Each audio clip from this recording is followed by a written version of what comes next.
Astaghfirullahaladzim alladzi la ilaha wa atubu astaghfirullahal azim alladzi la ilaha illa hayyul qayyum wa atubu ilaihi astaghfirullahal azim alladzi la ilaha illa huwal hayyul qayyum wa atubu ilaihi. أعوذ بالله من الشيطان الرجيم بسم الله الرحمن الرحيم لا يونس بيده بالحق بسم الله وبالله وإلى الله وإلى الله.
Allahu Akbar, Allahu Akbar.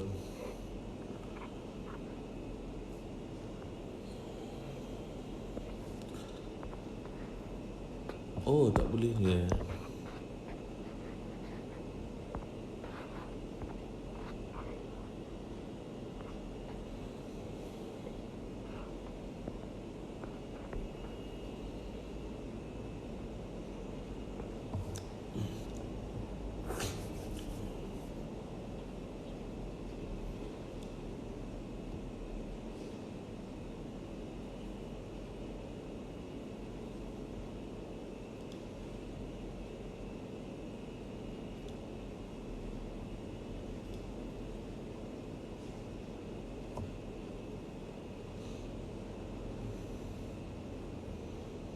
Assalamualaikum.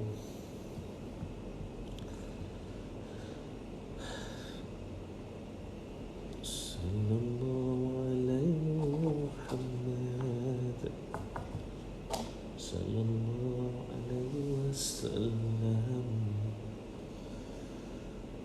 Sallallahu alaihi Muhammad.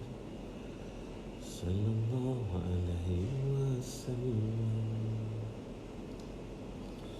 Wah, ini bagus nih.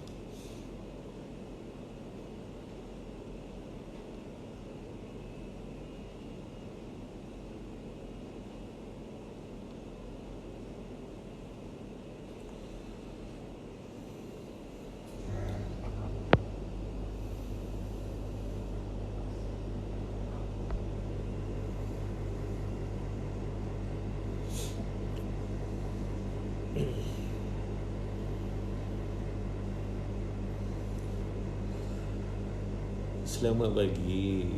Selamat Hari Raya Maaf Zahir dan Batin Johor Bahru. Alhamdulillah. Perkenalkan diri, daripada mana? Oh, yang saya tahu daripada Johor. Nama? Sebenarnya saya pun tak selalu live dalam TikTok. Selalu saya live dalam Facebook, dalam terapi zikrullah. Mungkin pada malam ni ada kes-kes yang menarik. Mungkin kita boleh berkongsi tentang permasalahan zakat keturunan. InsyaAllah saya akan jawab dengan lebih pemahaman yang sangat-sangat lebih mudah untuk mengenal permasalahan-masalah gangguan zakat keturunan. InsyaAllah saya akan bantu sahabat-sahabat kita. Tolong share pada mana-mana yang share dalam mungkin share pada sahabat-sahabat yang mungkin ada masalah tentang gangguan. Kita akan kupas sedikit demi sedikit supaya faham apa yang berlaku dan tidaklah sahabat-sahabat saya terlibat dengan perbuatan-perbuatan ataupun amalan-amalan yang musyrik. Biasanya pesakit-pesakit ini akan lebih cenderung kerana tujuan mereka satu, nak sihat. Tetapi mereka lupa dengan satu perkara, bahawa sakit itu sebenarnya satu nikmat yang sebenarnya perlu kita kupas, agar kita kupas dengan lebih mendalam. Tak perlu mendalam pun, cukup hanya kita kupas sebenarnya apa yang diberi, nikmat yang Allah beri pada kita tentang permasalahan. Kerana saka keturunan ini kebanyakan terutama orang Melayu memang mengalami masalah-masalah gangguan saka keturunan, terutamanya yang benar-benar melalui fasa-fasa bercerita tentang gangguan emosi. Kerana gangguan emosi ini terlalu ramai, dalam sedar atau tidak sedar. Alhamdulillah ada pesakit-pesakit saya yang mengalami masalah-masalah gangguan emosi. Pertama sekali kita akan kupas satu demi satu apa permasalahan-permasalahan. Ini ada satu soalan yang benar-benar ada yang bertanyakan soalan tentang permasalahan sebentar, sehingga ada yang berjumpa dengan perawat. Mereka diberi pelbagai kaedah untuk berubat, akhirnya gagal kerana pertama sekali tidak tahu usul masalah gangguan sakit keturunan ini. Ini ada satu soalan daripada sahabat kita daripada Sungai Petani Kedah. Namanya Nur Nisa. Masalahnya ialah suka berdebar-debar, pening, kadang-kala menggigil, seram sejuk, perut terasa berangin, sakit ulu hati. Bila anxiety, kebanyakan anxiety ni memang banyak mengganggu dalam kehidupan, terutamanya apabila dia menyerang biasanya menyerang dengan emosi yang dikatakan emosi itu apabila tiba-tiba melihat kematian, tiba-tiba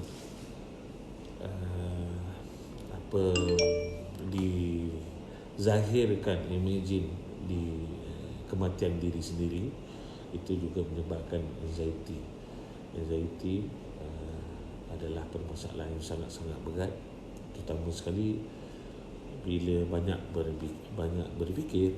Kita akan menjalani satu fasa, mula daripada satu persatu akan kita mula tak tidur, kita akan terjaga-jaga, keresahan, dan itu akan menyebabkan apabila jiwa kita dah mula penat, fikiran kita dah terlalu penat, maka ia akan menjadi satu permasalahan yang sangat besar. Apa permasalahannya ialah bila kita dah terlalu penat sehingga tidak boleh tidur,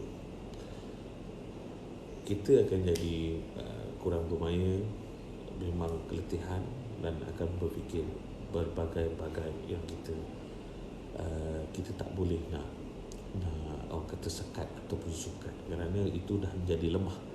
Manusia itu lemah apabila kurang tidur. Tetapi bagi orang yang mengaji, apabila kurang tidur itu menjadi satu lebih kekuatan pada orang-orang yang belajar dalam ilmu, terutama yang nak belajar tentang bab cerita melihat rahsia, tabir rahsia, tapi tidak digelakkan. Tetapi itu sebenarnya adalah satu anugerah, satu nikmat yang sangat-sangat diperlukan oleh orang-orang yang konon-kononnya nak belajar tentang ilmu kasyaf ataupun ilmu terbukanya hijab. Tapi kena faham, kena jelas bahawa seseorang itu perlu ada usul, seorang itu perlu ada aras untuk melihat keberkesanan tentang ilmu yang dibawa.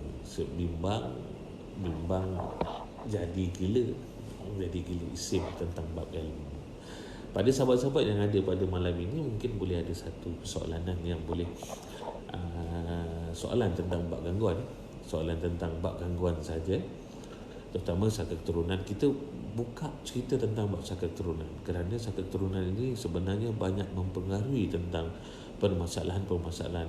Kononnya anda diganggu oleh sihir ataupun adalah tumpangan-tumpangan yang menumpang dalam tubuh. Pada akhirnya sebenarnya alamat itu salah. Rupanya anda mengalami masalah sakit keturunan. Sakit keturunan ini terlibat dengan dua permasalahan. Permasalahan yang pertama adalah permasalahan emosi, yang kedua adalah permasalahan perhubungan. Biasanya orang-orang yang mengalami masalah sakit keturunan ini orang-orangnya terlalu sensitif, hatinya terlalu polos, kuat, jiwanya jiwa penyedih. Dan apabila perhubungan di antara dia memang kurang berhubung, dan adik-beradik pun sering berkelahi dengan ibu atau ayah, bukan tidak sayang tetapi cepat bertelingkah. Jadi itu adalah permasalahan sakit keturunan. Apabila perhubungan antara suami dan isteri biasanya kerap bergaduh. Apabila duduknya berjauhan, ia akan menjadi rindu-rinduan. Itu kebiasaan bagi orang-orang yang mengalami masalah sakit keturunan. Sakit keturunan banyak kategori, terutama apabila seseorang itu mendalami ilmu-ilmu mistik, ilmu-ilmu kebatinan ataupun ilmu-ilmu tauhid. Ia akan menjadi terlalu obses dengan ilmu-ilmu itu. Alhamdulillah, mungkin channel-channel dia memang dah kesinambungan itu memang tepat. Cuma apabila terlalu obses sehingga tidak mengenal yang mana baik, yang mana buruk, yang mana hitam, yang mana putih, maka itu akan menjadi pelanggaran berat bagi seorang yang menuntut ataupun seseorang yang memang dah ada di dalam hati, di dalam tubuh itu mengalami masalah sakit keturunan. Sakit keturunan ini kebanyakan ramai yang mengatakan boleh dibuang, tetapi sebenarnya bagi pandangan saya yang dah lama berjumpa tentang permasalahan sakit keturunan tidak boleh diputuskan. Melainkan ada satu, itu nanti saya akan jawab secara peribadi kerana itu perlu dikupas satu demi satu. Agar pertama sekali, kupasan untuk bab cerita tentang jin, gangguan jin ini memang perlu dikupas sebaiknya secara personal. Tetapi dalam kita berhujah, dalam meraihkan kita dalam live ini, biasanya bimbang, ada yang mudah terasa apabila bercerita tentang bab gangguan.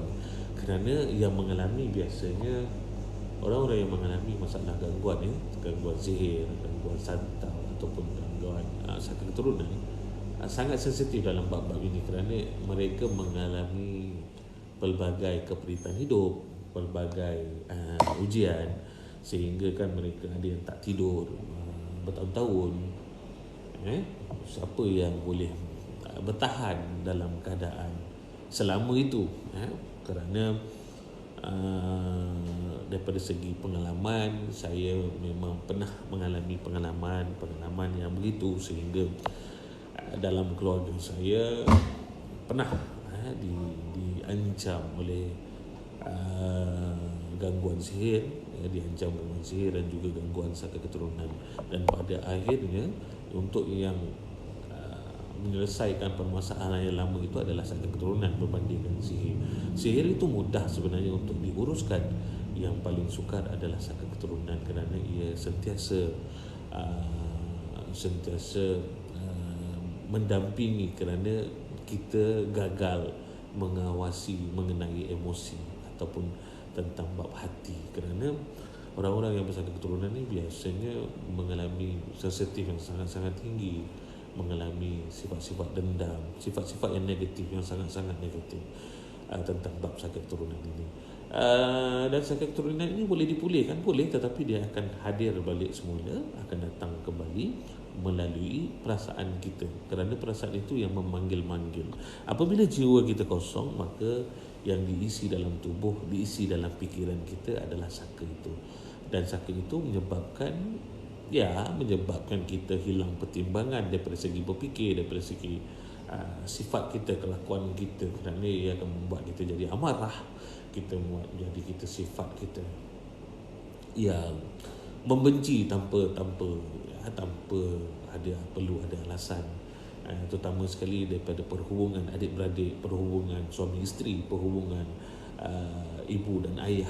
Itu yang paling kita takuti, kerana perkara-perkara itu akan menyebabkan kita boleh mendekatkan kita melalui perkara-perkara, perbuatan-perbuatan yang berdosa. Kerana apabila kita mengingkari, kita sentiasa berpalah, dan keluarga itu adalah satu perkara yang sangat-sangat bukanlah tuntutan daripada agama Islam. Itu biasanya begitu. Jadi adakah saka keturunan ini dia ada kelakuan yang pelik? Ada kelakuan yang pelik, terutamanya memegang ayat, memegang jampi serapah, memegang ritual yang dikatakan ritual menjamu, apa saja menjamu, kopi, rokok ataupun apa saja untuk menjamu. Sebenarnya menjamu perjanjian itu adalah satu ikatan yang sangat-sangat berjalan dengan lancar, berjalan dengan sekali, turun menurun perkara yang sama. Ada juga yang menghantar jamu itu di depan pintu, ada yang menjamu di belakang dapur, ada menjamu pulut, ada menjamu ayam panggang ketika majlis-majlis tertentu ataupun hari-hari tertentu ataupun bulan-bulan tertentu. Ada yang saya telah menyaksikan apabila menjamu ketika hari kemuncak iaitu hari pertunangan ataupun hari perkahwinan, perlu disediakan pulut kuning ataupun ayam panggang, ataupun ada yang menyediakan kuih 7 jenis kuih, 7 jenis bubur, 7 jenis, adalah berbagai syarat-syarat yang perlu dilaksanakan. Dan pada waktu itu pesakit adiknya ataupun ibunya, tak silap saya lupa, call saya kerana pesakit tumbang apabila tidak menyediakan, tak silap saya majlis pertunangan mereka tumbang dan tidak menyediakan pulut kuning dengan ayam panggang, tak silap saya. Orangnya berada di Perak. Alhamdulillah mereka dah selamatlah, diijab kabul. Tetapi biasa masalah itu akan berlarutan. Dia ada dia punya period dia yang perlu dilalui, terutama sekali apabila pesakit itu mengalami jiwa yang ada masalah tentang bab jiwa. Apabila berat sangat yang ditanggung, biasanya sifat-sifat itu akan menjadikan dendam, akan menjadikan bila jiwa dah memberontak, jiwa akan kosong dan hantu akan hadir dalam kehidupan seharian mereka. Itu yang akan menjadi mimpi yang pelik-pelik sehingga akan menjadikan kemurungan. Dia ada tanda-tanda yang sangat berat, ada tanda-tanda yang nampak macam tak ada apa-apa, tetapi tanda-tanda itu sebenarnya dah jadi asam garam, dah jadi sebahagian dalam kehidupan. Terutama sifat amarah. Ada yang mengalami sifat amarah yang sangat-sangat tak boleh nak jangka. Ada yang mengalami perkara-perkara itu memang dalam masyarakat Melayu itu memang sangat-sangat kuat sebenarnya. Jadi jika ada soalan-soalan sahabat-sahabat saya yang berada dalam live ini, mungkin ada soalan-soalan tentang masalah gangguan, insyaAllah saya akan kupas sebaiknya, insyaAllah, ataupun sehabis faham. Okay? Dan sahabat saya ini bila mengatakan dia disihir, selepas itu diberi ada seorang yang mengamalkan tu memberi amalan saya melihat amalan ni cantik, amalan ni selawat. Lepas tu adalah amalan innallahu sayutilu. Memang amalan-amalan yang baik. Tetapi permasalahan apabila ada menyebut nama melalui dipanggil tawassul, itu permasalahan yang besar bagi saya. Jadi bila melihat daripada segi mengambil pernafasan ini rasanya orang ini mengolah-olah bab cerita tentang bab ilmu pernafasan. Ini biasanya orang-orang yang mengambil ilmu ini biasanya dia copy paste dekat Google. Jadi bila saya melihat daripada itu, dan pada waktu itu selepas itu saya bertanyakan tentang bab amalan. Selepas itu saya bertanyakan punca apa permasalahan, kerana saka keturunan ini yang perlu kita betulkan dulu.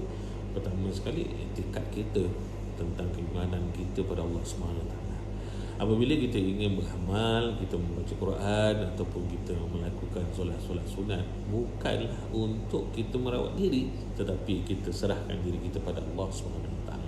Kerana ibadah itu memang milik Allah, bukan untuk kita memandai-mandai jadikan sebagai amalan itu untuk kesihatan. Kerana jikalah diberi pilihan sama ada ibadah itu untuk kesihatan, maka tak layaklah kita. Kerana manusia itu memang sifatnya memang sangat gopoh dalam perbuatan, sedangkan yang dirawat perlu adalah hati. Itu yang paling penting. Baik, saya tak nampak berapa ramai yang live dengan bersama saya. Saya tengok masuk. Assalamualaikum sahabat-sahabat saya. Dah hampir jam pukul 3 pagi. Agaknya memang hantu-hantu ni hadir dalam jam 3 pagi. Saya pun baru sajalah baru saja menyiapkan kerja saya. Besok saya memang ada pekerjaan yang perlu saya selesaikan, tetapi pada malam ini terbuka saya untuk bercerita tentang bab-bab kes saka keturunan yang dialami oleh masyarakat kita, iaitu Melayu. Masyarakat kita sangat-sangat menjadi terkenal sehingga sekarang, walaupun sekarang ini masih lagi tidak faham ataupun banyak menyembunyikan bab cerita sejarah keturunan. Sebaik-baiknya kita kenal, untuk kita kenal pasti, untuk kita sekurang-kurangnya jika kita ada sesuatu perkara bab cerita tentang bab ilmu itu, dan sekiranya kita yakin dengan bab ilmu itu, barulah kita mencari sebahagian amalan-amalan yang mana-mana untuk kita mendekatkan diri dengan Allah, dan untuk kita membatalkan perkara-perkara yang batil. Itu yang paling penting. Tak penting ada, saya melihat ada beberapa yang kini hebat dalam bercerita dalam merawatan untuk melihat apa yang ada dalam tubuh. Sebenarnya paling penting sekali kita membebaskan permasalahan yang batil dalam tubuh. Selepas itu dah kita tak perlu dah kita untuk mencari siapa yang membuat, siapa yang melakukan. Sekiranya untuk kita membalas balik, terpulang pada hati, kerana setiap apa yang kita jalankan, kedua tangan kita lakukan, itu adalah tanggungjawab kita sendiri. Tak usahlah untuk kita untuk membalas, kecuali memang ada first blood, orang yang biasanya orang yang bermain tentang ilmu perang. Ilmu perang ni memang dia akan first blood, memang ada istihad untuk membalas. Tapi kalau kita sebagai seorang pesakit yang mana-mana yang tidak ada cukup pengetahuan, sebaik-baiknya cukuplah dengan kesembuhan dah. Itu yang paling penting sekali. Yang lain-lain itu kita serahkan pada Allah SWT. Kerana doa, sebenarnya doa orang-orang tak anaya itu memang tiada hijab, dan doanya memang sangat-sangat kita boleh tahu bahawa memang tak ada border langsung, dan kita terus minta dengan Allah SWT. Tapi berhati-hatilah, kerana apa yang kita alami itu, bagi saya, pandangan saya yang setelah ini dah lama mengikuti dalam rawatan ataupun dalam ilmu bab persilatan ini, Tak usahlah kita membalas. Apabila kita dah mula nak belajar membalas itu, kita kena jelas bahawa kena itu sakit. Kena itu sakit. Okay? Tapi andai kata diberi pilihan, pilih baik ataupun tak baik, kita pilihlah baik daripada membalas. Itu sahaja. Okay? Mana-mana sahabat, saya tak faham tentang bab apa ni live dalam TikTok ini. Saya berharap dalam live dalam TikTok ini kita boleh berkongsi tentang ilmu, insyaAllah. Okay. Dalam bab amalan tu, peganglah sendiri-sendiri. Kerana ramai yang konon-kononnya boleh mengijazahkan amalan. Hati-hati sahabat-sahabat yang berada dalam live. Kita tak mengenal dia siapa, guru ataupun murid ataupun yang boleh mengijazahkan amalan. Sebaik-baiknya carilah guru yang betul-betul guru mursyid yang boleh mengijazahkan dan yang mampu untuk guide anda. Kebanyakan yang banyak memberi ijazah ini tidak ada pertama tidak ada sanad dia, pertama. Yang keduanya memang bukan guru. Guru ini dia punya tanggungjawab ni ialah menyelesaikan permasalahan anak muridnya. Menyelesaikan masalah anak muridnya apabila dah mula mengambil kerohanian ataupun mengambil amalan. Bukannya dibiarkan begitu saja. Jika dibiarkan begitu saja, dia bukanlah guru. Kebanyakan yang mengambil itu memang tidak ada. Biasanya lah kita boleh periksa semula tentang bab amalan itu supaya sama ada memberi impak ataupun kesan yang bagaimana. InsyaAllah dengan izin Allah. Konon-kononnya dipanggil aura ataupun frekuensi. Saya lebih jelas, senang, mudah mengambil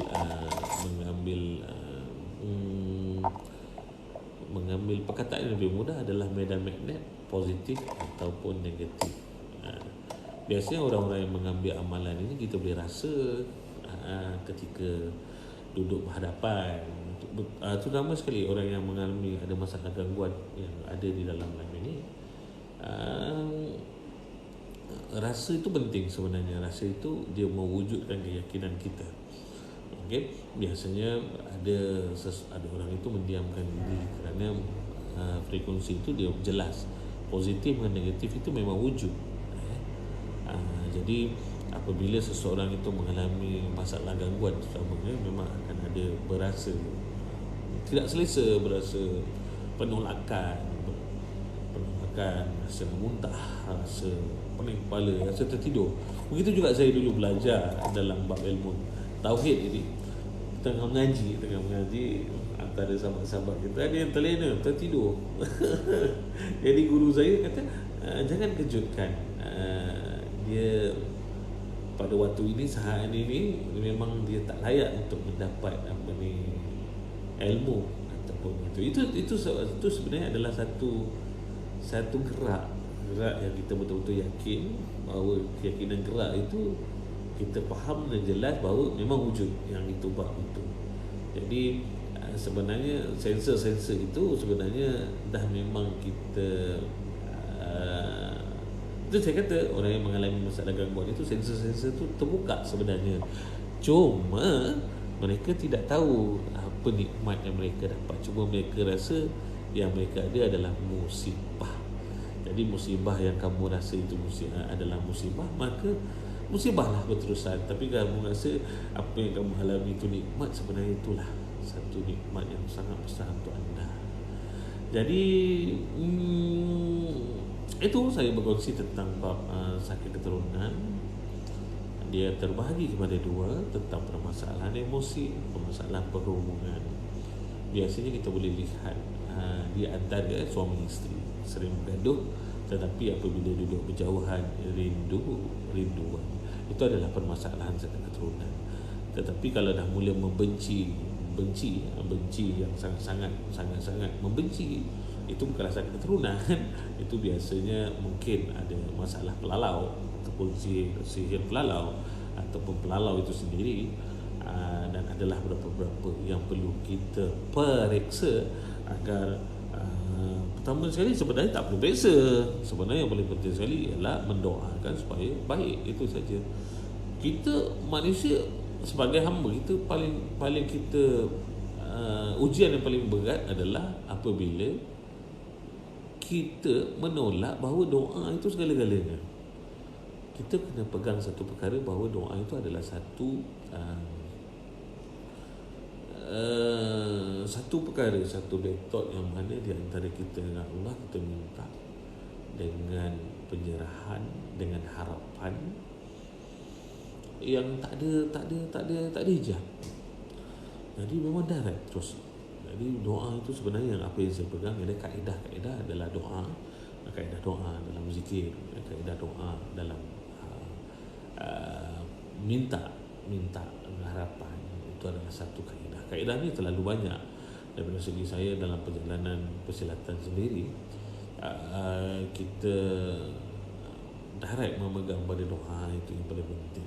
Kerana doa ini ada dua perkara yang perlu kita faham jelas, bahawa kita minta ataupun paksa. Kebanyakan ramai orang tidak faham apa itu minta, apa itu paksa. Nampak seperti minta dengan Allah SWT, padahal itu adalah paksa.